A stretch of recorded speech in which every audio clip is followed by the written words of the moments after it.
Sa labas, siya'y misteryoso. At kahit na madalas tahimik, nilalapitan at pinapansin pa rin ng iba. Palibhasa, mapa Amerika o Pilipinas, natatangi ang itsura niya. Siya si Ivan.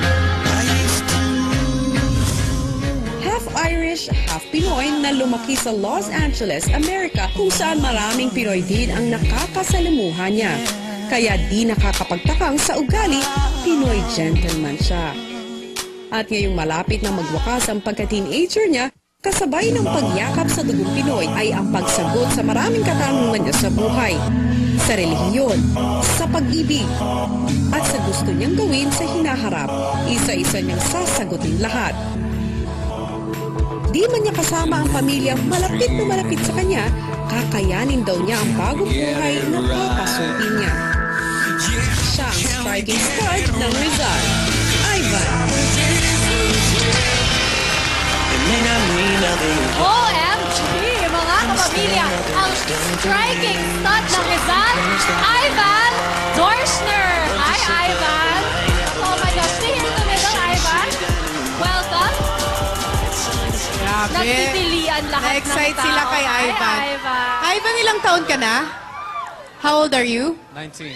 Do you speak Tagalog? I understand a lot, and I'm learning every day. O, sige, kausapin kita Tagalog. Dapat masanay ka mag-Tagalog. 19 na si Ivan. Ivan, nakailang girlfriend ka na? Wala. Wala? Pero I'm sure may mga dinate kang babae nun.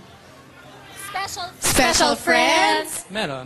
Meron. Kasi kaya namin tinatanong, alam niyo ba sa tarang buhay ni Ivan ay never pa siyang nag-I love you sa isang babae. Madaming nag-I love you dito ngayon. Eh dito, ang dami na nag-I love you. So lumabas ka pa lang, ay, mahal na kita. Kasi kailangan na... Bakit napaka-importante sa'yo ng word na I love you na hindi mo mabitawan sa isang babae?